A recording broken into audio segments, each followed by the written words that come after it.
Avant de commencer, rassurez-vous que vous vous êtes déjà abonné à notre chaîne Kadiombo TV. Et n'oubliez pas de cliquer sur la cloche des notifications et de commenter nos vidéos.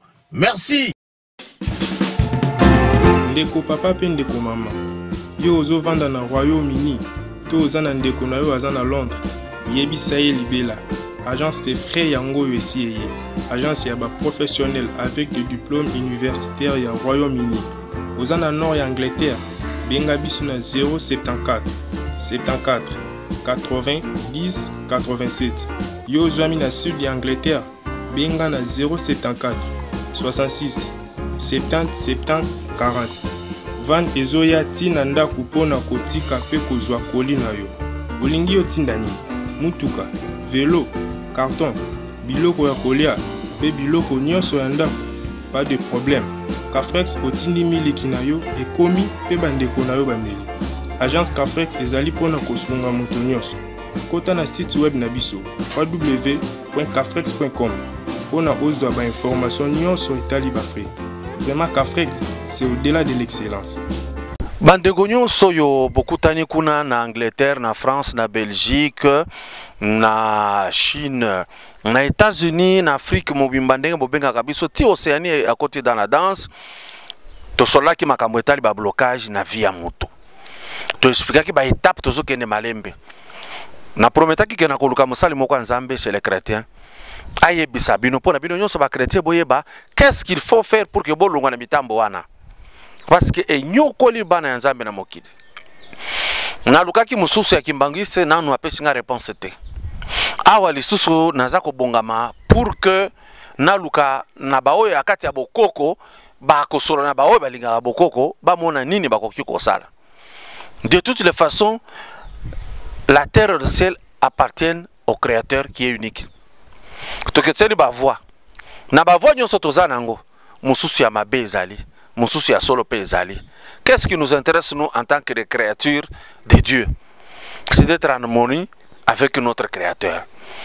Na recevoir le pasteur Daniel aza pasteur Oyo azana aza humble. Peut-être bo meseni ba pasteur Oyo basala kombo minene. Te biso tolinki ba pasteur Oyo bazana mozindo ya spiritualité. Nde bakoko solo na bino makambo etali vie spirituelle na bino blocage. Lelo toko traiter na ye ba différentes sortes de blocage comment kolongwa. To si to expliquer bino ba différentes sortes maintenant comment kolongwa. Dans le temple du Seigneur ezana ba dons différents. Mususu ya monaka. Mususu ayebi ko enseigner. Mususu aza commando yo basali pona ko bunda na baguerre spirituelle pe ko longola bato na mutambo wana. Il a la grâce de ce Seigneur. Ah, tu peux mbote pasteur Daniel. Mbote mingi ndeko nangai. Merci mingi. Na sepeli ko zala na bino na émission oyo. Na kanisi na ko yanola na biyano oyo esengeli pona bandeko nyonso baza na souci ya koyeba ndenge nini kolongwa na ba blocage. Awa pasteur zala à l'aise na yoka kayo za mutu moko ya voix ya makasi, parce que quand tu prêches on sent que ils ont vibré. Yango epesa nga idée ya le lion de la tribu de Juda. Quand le lion rugit na forêt mobimba nyama nyonso fandaka calme. Kobanga teke toza libanda. Pesa kaka ndenge osalaka na cher. To solo la ki na bandeko balingi bayeba nini bakosala. Ya liboso toyeko découvrir que bato ebele bazalaka victime bakanga bango na vie parce que tout simplement tribu na bango et sala makambu oyo kangaka bango tilelo. To sangisi na yo ya ba parents basala pe makambu bana na bango bakomi bloqué na likambo wana. Mingi ba parents mususu basilisa nyongwa libala te baboti bana kuna bazoyi maima. Mingi mususu bakota na nzela ya kisi po bamvwama, le diable récupère à travers les enfants. Tokosala ndenge nini? To bandi d'abord na ba tribu ya bato. Tokosala ndenge nini? Oui, ndenge lobi likambo ba tribu mususu makambo na bango makambo esalemaka na batribu wana selon culture wana ekotisaka bato na bablocage selon barite na bango selon mabe basalaka. Alors pona kolongwa na biloko wana il faut d'abord koyeba tribu na bino bazaka na culture nini basalaka nini. Alors wana nde okoluka sikoyo koma na ndenge ya bonzambe kolongwa na biloko wana. Eloko liboso il faut qu'on sala, il faut qu'on renonce. Yo moko ko renoncer na biloko ya bo satana o basala. Okorenonce ndenge nini? Surtout na mutoyo ayebi pensa te ndenge salemaki. Akosala ndenge nini po ayeba? Bible lobi la vie et la mort sont au pouvoir de la langue. Bomoi peliwa evandi na lolemo ya mutu. Alors, il y a biloko yebaki te, mais salama na ikolo na yo, et salama na tribu na yo. Il faut sikoyo o renoncer ango na maloba na yo. Puisque même kindoki, même nini e reposaka na maloba. Koloka ezali makambo ya poussière te, koloka ezali kama mai te, koloka ezali maloba. Mutu alobi, même mokilo ezo exister à partir ya maloba. Nzamba lobi, bilobi que Dieu a dit que la lumière soit. Et la lumière fut. Nzambe aloba. C'est que même biso bato, même ni nature et que lama na maloba. Satan aza kopiste.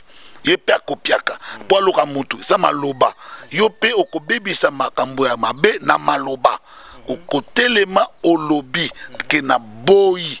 Oyo nyonso esalema. Avec ou sans ma volonté. Ou esalema avana botama. Po bana mususu ba dédia bango. Na ekolo na bango ba dédia kabana. De le ventre de leur mère. Ba dédié. Balobi par exemple. Mwana oyo. To kabeli satana. Akozala moumbu. Akosala biso. Akobonga kate. Ako evoluwa kate. Boye akosisa classe te. Vi na ekozala passe na passe. Balobi bongo. Est-ce que ba parents oyo bakolo baboye? Est-ce que baza normal ou bien ça souvent basalaka ba parents baza bandoki? Ezali likambo ya commerce nocturne. Ba mususu baza basala ka satana. Basala commerce ya butu. Akei ko kababana po ba pesa ye pouvoir na monde ya kindoki, na monde ya bonganga. Alors ba yebi ke tango nazo pesa mwana oyo, mwana kozala kizengi, mwana kozala zoba, mwana ko bongate. Mais pona ba pouvoir na ye, po azala makasi, azali kolo andimi kopesa maloba wana akabi mwana a dédié ye pour kazwa nini pouvoir pour azala makasi na monde ya butu ozomona c'est-à-dire eza biloko moko eza échange eza commerce nocturne asali commerce pour azwa quelque chose de la part du diable yepe apesa satana eloko moko boye. Voilà un peu eloko wana so eloko bongo il faut obébi sango c'est bato bongo papa ya bongo c'est bato moko envoûté baza envoûté dominé azomona intérêt na ya butu que intérêt ya moi azomona kishefu ya butu que kishefu ya moi basi ba envoûta ye alors ça capable ya ko dédier moi n'est pas Satan a dédier ye. Est-ce que bato wana ba regrettaka makambo basali to ba regrettaka te? Mais avant de répondre à la question yo na lingi d'abord yo moko se présenter église no peza wapi et puis on répond. Ngai moko kombo na ngai Daniel Prosper Daniel Katonia nazali navandi na Kitambo nazali pasteur ya église centre d'évangélisation parole abondante c'est pas en sigle ezali awa na sans fil na avenue Bundu numéro 4. Voilà. Na monga fula sans fil, quartier sans fil. Église wana ezaka ka centre ya yo sali to bozana kati ya communauté moko boyawa. Tozana kati ya communauté, 49e ECC, 49e et Proba Seba. Alors tozana kati ya communauté, mais tozali ko travailler indépendamment selon Ndengezambe apeseli vision. Très bien. Maintenant batwana bazaka normand de balo baboye au départ bazaki ndoki bazandengene po bo yo boti mwana epi ozo dédié na satan et puis tango mwana zo souffrir pe o monaka basantaka ndenge nini selon spiritualité oyo okota nango na mozindo kaka ndenge na lobi pona bango d'abord komona bato wana te pona satana pouvoir na ye puissance na ye eza na kati ya mabe. Na satana il faut que ça la mabe pour dominer. Il faut que ça la mabe pour la malamu. il faut ça la mabe pour que de liboso. Alors ce que vous servir yé à contaminer yo et likanisi na yé au sala mabe pour osala malamu. Des fois ba tout monde aura pouvoir ba yebise na butu il faut li anye. Mutu azwi nye nye ya batu alia kango butu allié pour akoma mutu makasi. Ozomona mutu ba yebise atambola na mwana na ye. Mwana oyo abota ye abota mwana oyo abota accoucher na ye a de verger mutu aki asali yango. C'est ça Satan. Satan est dans le mal. Satan azana kati ya mabe. Satan azawana pona mabe. Soki lingi ya dominaka soki mabe salemi. Batu bakufi akomi makasi. Makile tangi yakomi makasi. Batu basali ba mabe yakomi makasi. Le diable se cache. Il a mabe nde énergie à Satan. Mabe nde essence même carburant ya diable za mabe. Bosikoyo na hivi kuzola fil na biso ya msala mais olobi loko moko ngotuya olobi que il est capable le père à déverger moi na pour avoir le pouvoir. Siko mwana moi si on va déverger na papa na pour na kuza pouvoir. Tango akobala un frère quelque part. Vie ko zala ndenge. Vie ko zala mabe. Vie ko zala mabe. Blocage na blocage. Blocage na blocage. Deba pasi ebele utaka na makambo ya bongo. Ozomona okiko bala mwana ya bongo, mwasi ya bongo, abimana tata na ye, de malédiction. Bible lobi azala maudit, mutu nyonso akomona bolumbu ya tata na ye. C'est la parole de Dieu. Mais mwana wana bolumbu wana eza komona ngo nde papa zokola te, eza na ndinga rapport sexuel. Mwana okiko coucher na mwana na papa na ye te. Siko yo mwana coucher na tata na yo. Physiquement tata botayo. Un père biologique. Vous avez une malédiction. Et c'est Ozokende. Dans Ozobala, il y a aussi un problème dans l'Obaka toujours, qui est la sorcellerie à sa sœur jumelle, qui est la prostitution. Dans Ozo Sangi Sanzoto, na moi je suis maudite. Ozo Sangi Sanzoto, na mobile il y a contamination. Contagion physique. Oh la takapotité.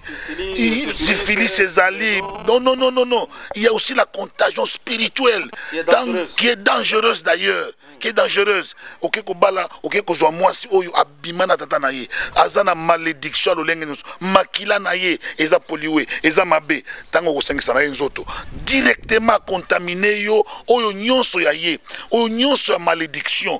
Blocage na blocage. Nyonso bokosala ekosimba te. Boza ba problème. Ndomona ka mososo obali mwasi yo zalaka na mbongo, dès que obali ye mbongo ekili esili nazana ndakati ya église qui a un garçon et mobali wana azaki kozwa mbongo abandi ko évoluer na vie na ye bien facilement mais aye ko simba fi o basimba kate fi wana badedia ye pa satana fi wana azana malédiction dès que akusha na ye ti le lovi na ye mo ebonga ezate. Pasteur, au révélé les sous eloko moko na lobaki na émission précédente akutani na fi dès qu'il a couché,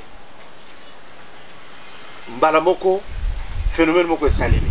Le sexe est la partie la plus importante de la vie à Moutou. Et ça sacré. Ce n'est pas n'importe qui qui peut accéder à la partie wana. Voilà. C'est très très sacré. Puisque bon mot liwa et kota kananzela wana. Alors c'est pourquoi tu ne peux pas co-utiliser sexe na balolenge à désordre T, puisque tu peux mourir, tu peux introduire dans ta vie le mal ou la vie. Balobaka l'homme, la femme est le bonheur de l'homme. Qui trouve une femme trouve le bonheur. C'est-à-dire quoi? Ce qui moi si wana aza béni, azali na lipamboli, ako pesango mobali nanzela ya sexe. Nanzela sexe liwa ekokota. Nanzela sexe mabe kotaka ebele. Et otali malamu na mokili eloko ezo détruire mokili eza sexe. Ba guerre ezo salema, bato ko inana, bato ko s'empoisonner nanzela sexe. C'est-à-dire les armes moko. C'est pourquoi na vie ceux qui olingi ko la mal ko pambwama batela sexe na yo, batela yango. Tu ne peux pas laisser n'importe qui accéder à la vie sexuelle na yo. Ceux qui olingi ko beba ko bisa makambo na yo utilisé d'une manière abusive le sexe na yo. C'est pourquoi même les Zambés abanda ko bisa ba sacrificateur, même Israël okoki ko kende ko bala te na banation ba yebi Nzambe te. Banation ko mela kabikeko, bazana kati ekobo. Vous savez na uti koloba awa ke kindoki na kindoki. La sœur jumelle ya kindoki. Ndo nani lipasa ya kindoki. Eza ekobo.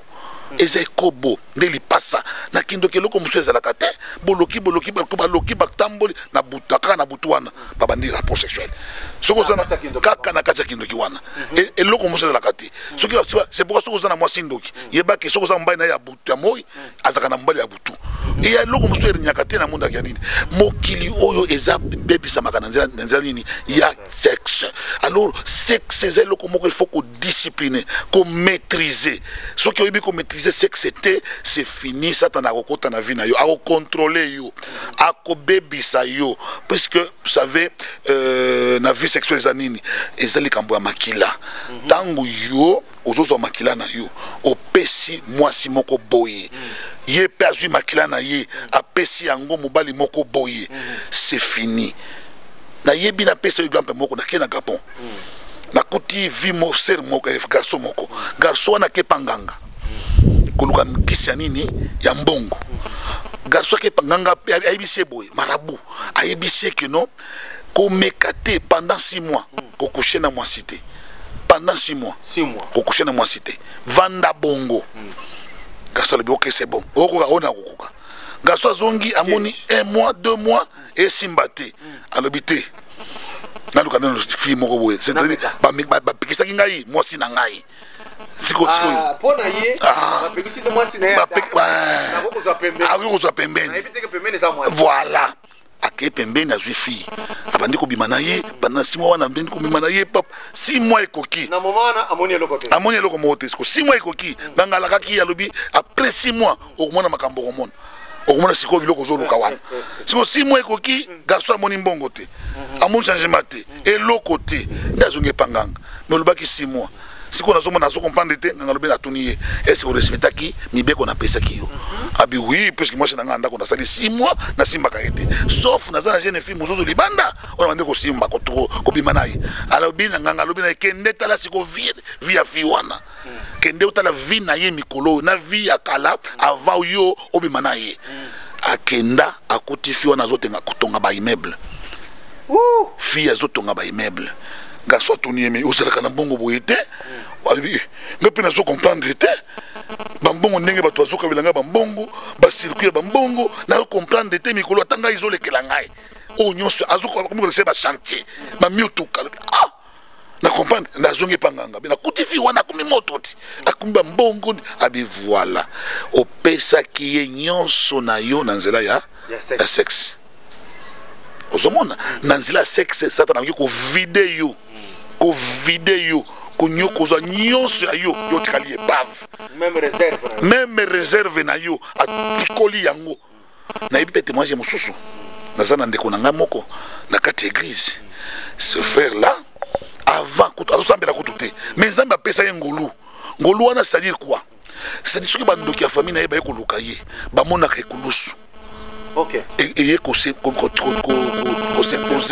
s'interposer quoi entre mobali entre frère wana na famille ya bandoki wana soki kula wana s'interposer bongo et affaiblir bandoki moyeba atteindre ye eza te ngolu kaka azwaki agenaka te apriaka te Dieu lui a fait grâce mais soki bakomi koluka comment toko atteindre ye famille na ye et dans la famille c'est le seul qui émerge pour famille wana ekangama na nini na blocage kongama na kindoki mosala bandoki eza wana kobloquer koappauvrir c'est ça la sorcellerie surtout notre sorcellerie nous les bantous kindoki na biso faut appauvrir konyokola alors frère wana qu'est-ce qui arrive balobi un jour bandoki baye na butu wana eza confession ya sœur wana baye na butu bandoki batali jeune fille moko akoti sika na nini na lupango wana parcelle wana il y a une sœur qui venait de Mbujimai otokenda koyamba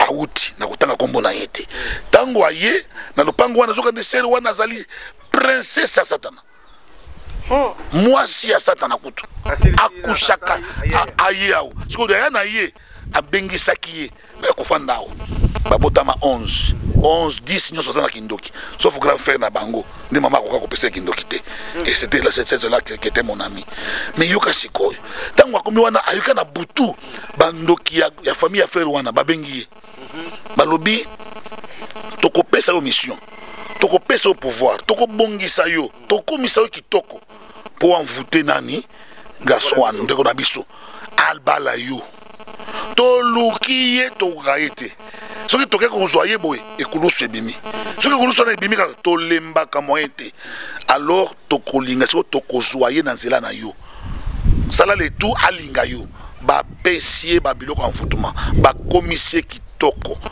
na tongo boy garçon ko liboso ko benga fi wana yaka na noa. Donc pasteur, avant de continuer, oyo makambo mingi tomona kana moi et se prépare kana butu. Nyonso tomona kana moi. Oh moto akofaki, oh accident, oh baïbiye, oh abeli. Le jour, c'est le résultat de la nuit.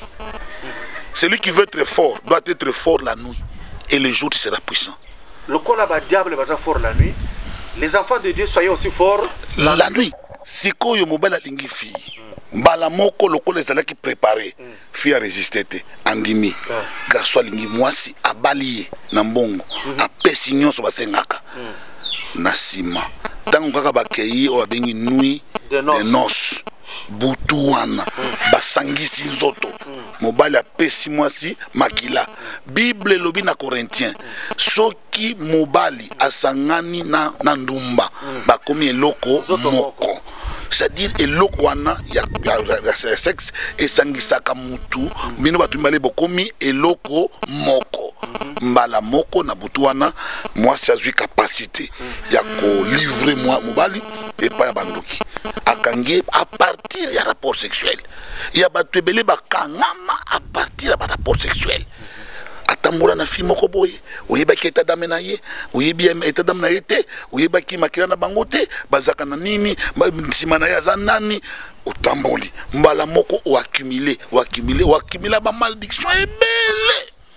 Pasteur tout ça laisse ndenge nini na sisa nano wana oyebi résultat frère misala na ye beba asalaka na cadastre azaki na piste ya mbongo azangaka mbongo te azaka na mbongo ebele mbongo ekomi kosila ye akomi koluka na mbongo akolia po bale fo basenga ba voisin bakabila bango ata nani sa kombi ya loso meme nga passer na nyokwama kaka moke passer sunga biso pona nini bakangi ya livrer banduka ya famille bakangi ye à partir ya rapport sa mwasi wa ozomona batu ebele bavina bango ebeba bazwa ba blocage à partir basi babima na bango ngiko pona otona mutu na moko boye.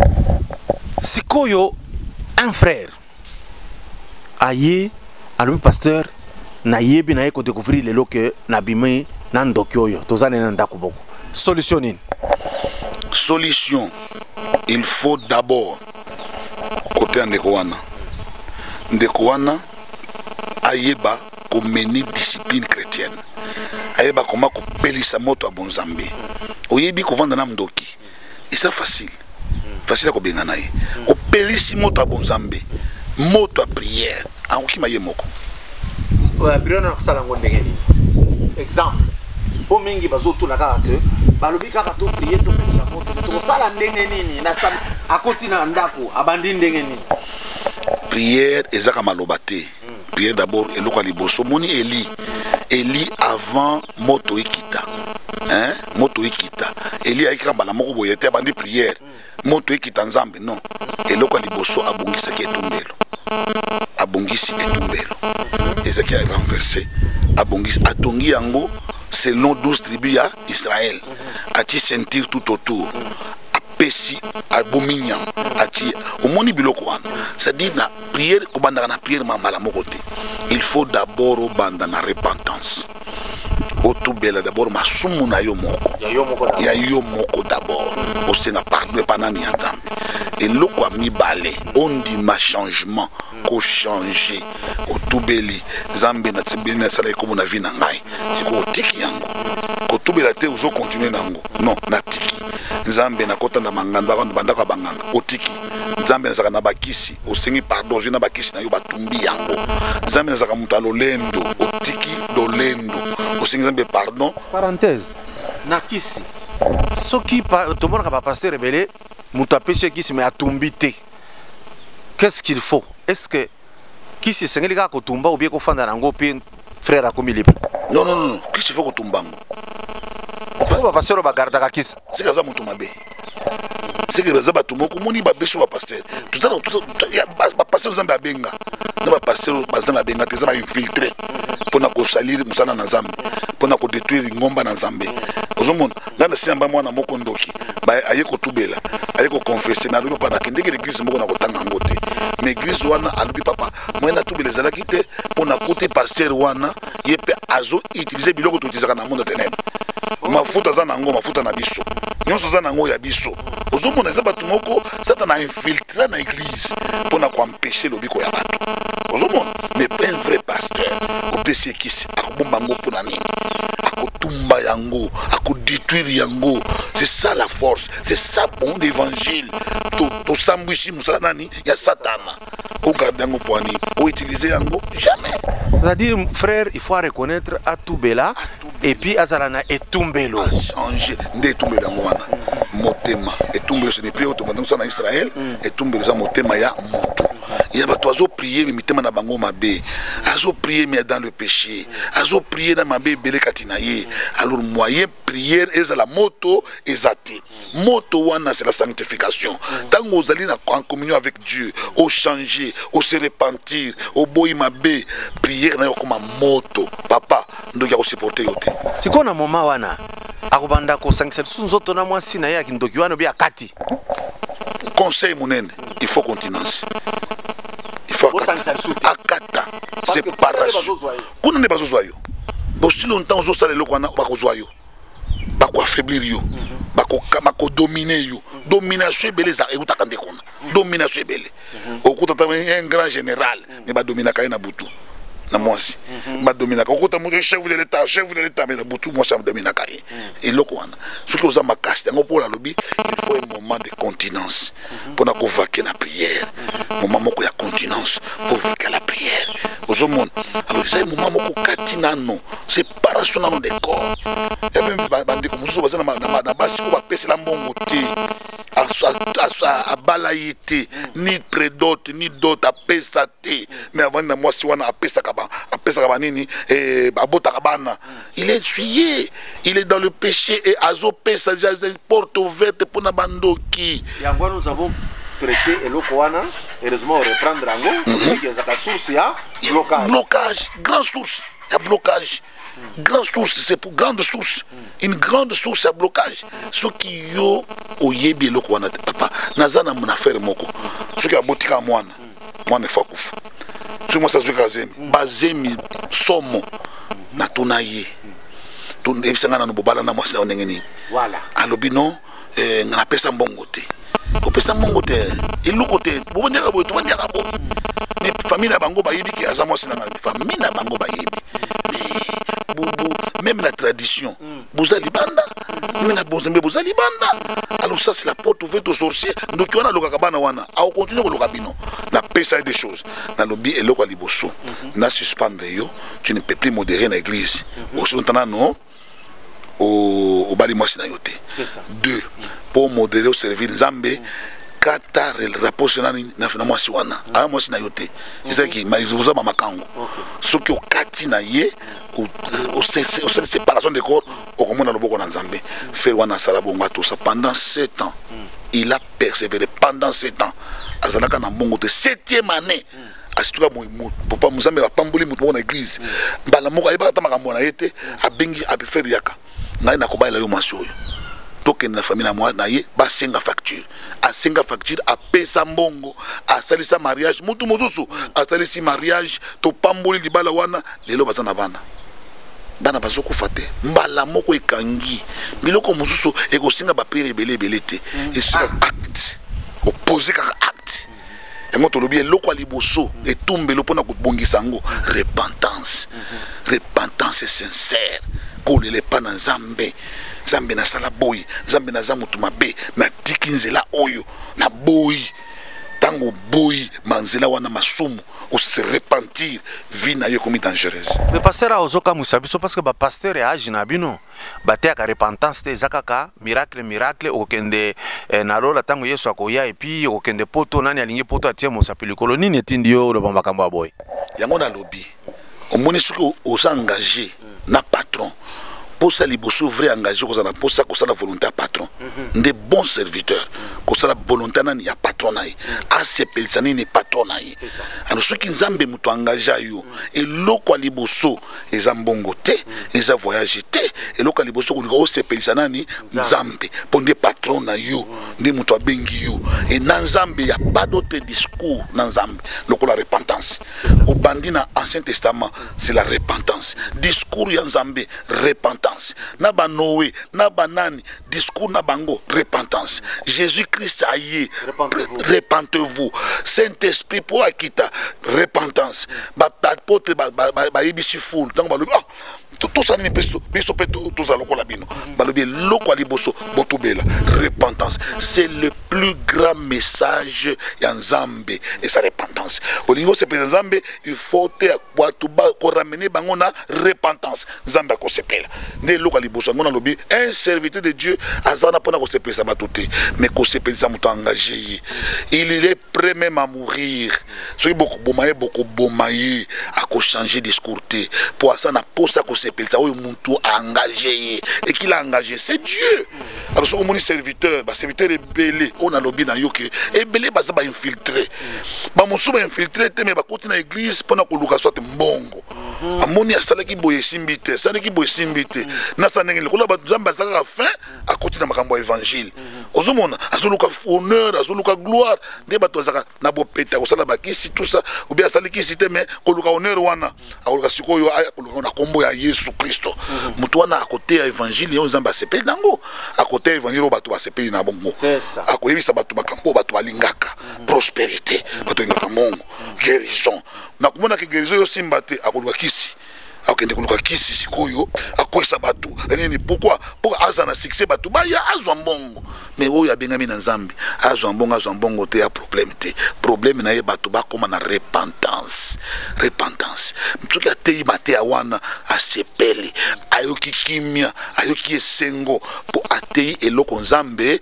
alukaka pourquoi zomela bilobikino il use de patience azozela bato batanini ba se repentir bato bela c'est le seul discours aux ambassadeurs kanango alors tango muta ko dans repentance muta ko makam dangereux devant Satan akomaka dangereux les démons ko supporter été na mona mutu moko akote na lopango ya un frère akote na lopango nzoka ndenganga moko saka na lopango wana nganga zo sala biloko na ya monika frère akote albima mbangu ko bengana yi on kote opona nini obebisi biloko na ngai donc bima ngai un jour nazo prier na bana toujours prier papa mutu akote biso na fenêtre église a panzi fenêtre à côté a betanga pona nini prier do sala wana et mwana na ye azaki na église ezo bebisa biloko azana sala nini na ndako et il a dit ouvertement alors quand tu fais une prière dans la repentance ezalaka moto parenthèse mwana na ye une église oui tant que vous priez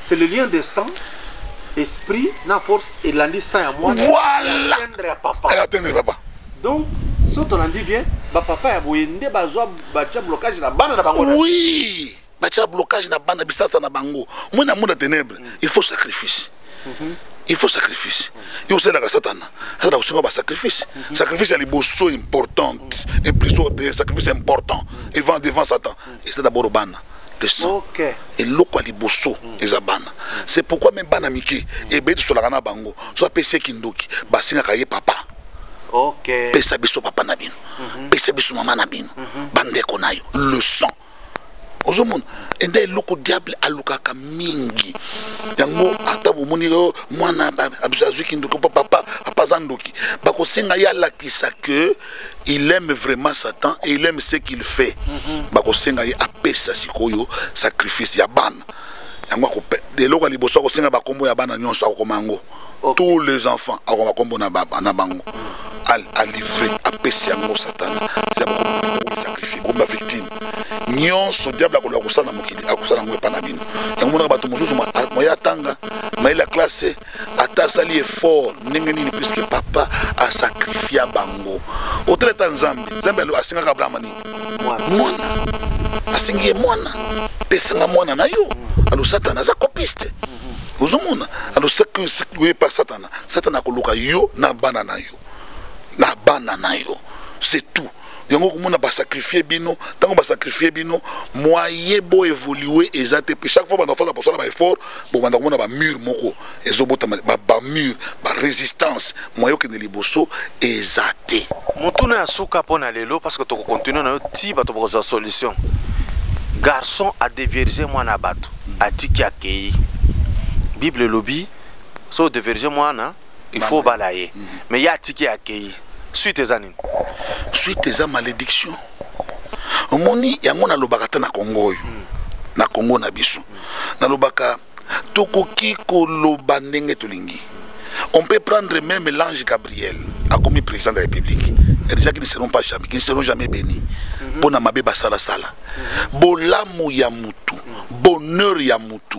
Et au dépendre de la régime politique, ils ont dépendre na makambu ya salaka. Oza responsable à makambu ya salaka.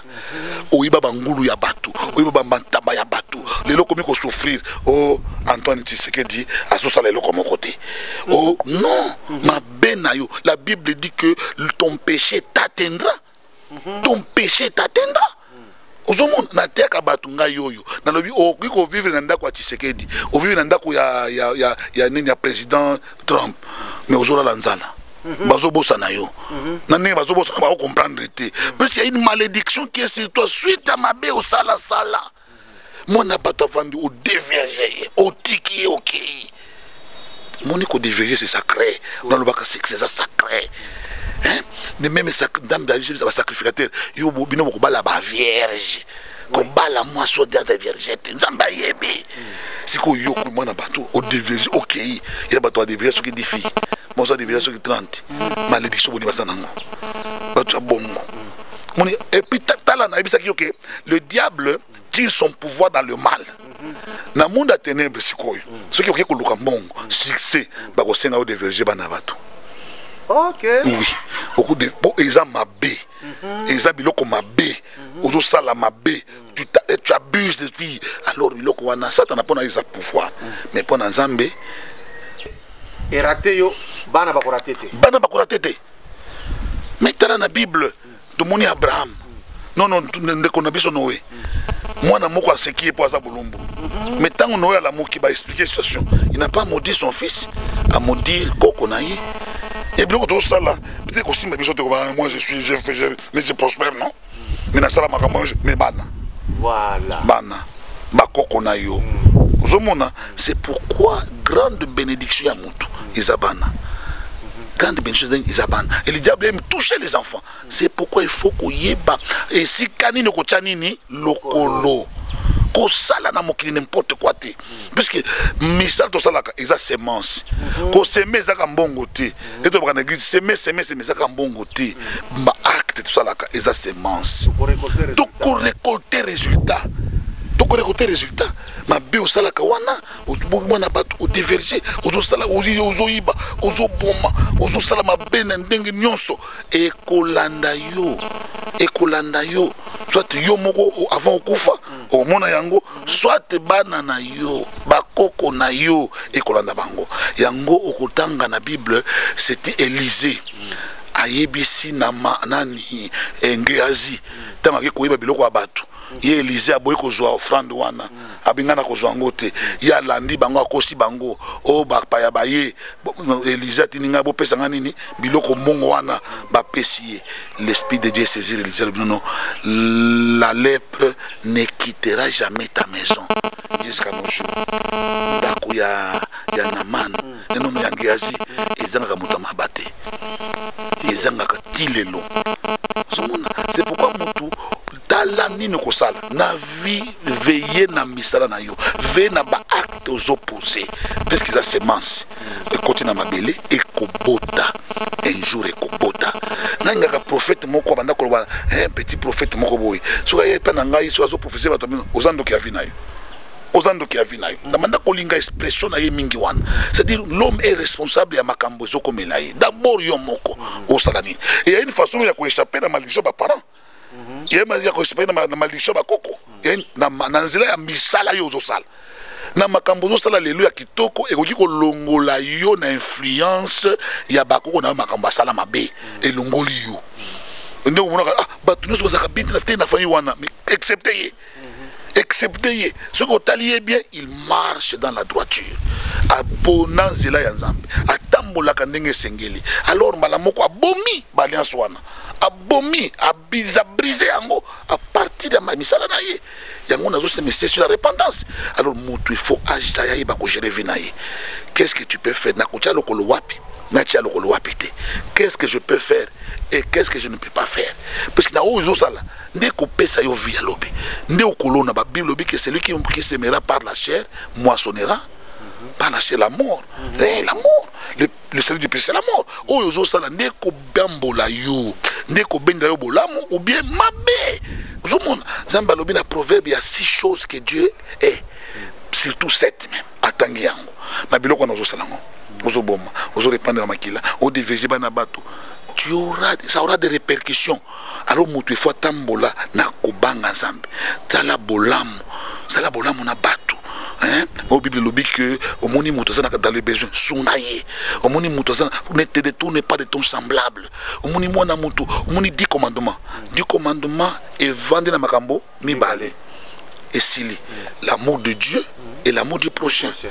Mwana oba mwana mutu kata yo ozana mwana yo botia mwasi o de baba de verger o sepela te ozomona to mona tana ba cadeau na mabala ba moni ke mwana za ki vierge ba pesi ba cadeau ba banta ba nini na culture ba biso bantu mais siko ya yo o linga te ba de verger mais yo o de verger bana ya baninga oyebisa bato bazolanda yo na Kadiombo TV numéro na yo po bakolinga ba benga yo opesa parce que tant na biso za muke mais soki ba bengi yo en personne okoko sunga bango lisusu la semaine prochaine toko continuer émission pour na ko toucher ba po mususu parce que ba sens ya blocage za ebele auto lobby ya ba parents ndenge ba salaka na yo mutu yo moko surtout ba dévierge ndeto lingi to sala to signaler lisusu que ba pesa ba famille pesa mutu mwasi andoki abali nde bazuye. Il y a aussi des pasteurs qui donnent des filles comme ça et bomi vi aba ya bato wana o préparer ngo tokoya ko lobango sima pesa adresse église na yo numéro na yo soko bako benga pour que osunga bana nzambe. OK, numéro na ngai ezali 081 99 23 179 081 99 23 171. Deuxième numéro nangai 09 98 36 56 08 98 36 56 08. Babinga na ba numéro wana bakozwa ngai. Daniel Katon a expliqué bino a pesi numéro toko koloba nyonso te na vidéo yo ba blocage de sa forme belé na otolobeli lelo bo benga ye na numéro wana bo tuna ye akopesa bino plus que ça ngai na pesa ki ba forme ya blocage selon que l'esprit me guide mais pona koyeba banzela ko luka ba solution nzambe apesa ba don lokola pasteur Daniel bo benga ye bo solola ba bazana Kinshasa to na ba Congo ba ko déplacer tie pa ye asambelaka et pas y a teyaka boko zo numéro na ye bo benga ye bokutana nambala ya sima toko benga bino lisusu na vidéo na biso bolanda ye opportunité ya koma ko débloquer situation. Il n'est pas impossible à kolongo la situation na mais sengaka discipline féroce et sengaka patience et sengaka endurance et sengaka persévérance, patience surtout bokolonga. Que Dieu vous bénisse. Ndeko papa pe ndeko mama yo ozo vanda na Royaume-Uni to oza na ndeko na yo aza na Londres yebisa ye libela agence de frais yango esi agence ya ba professionnel avec des diplômes universitaires ya Royaume-Uni oza na nord ya Angleterre benga biso na 074 74 80 10 87 yo ozwami na sud ya Angleterre benga na 074 66 70 70 40 van ezoya tina ndako mpona kotika mpe kozwa koli na yo olingi otinda nini mutuka velo carton biloko ya kolia pe biloko nyonso ya ndako. Pas de problème. Cafrex otindi miliki na yo ekomi pe bandeko na yo bameli. Agence Cafrex ezali pona kosunga moto nyonso.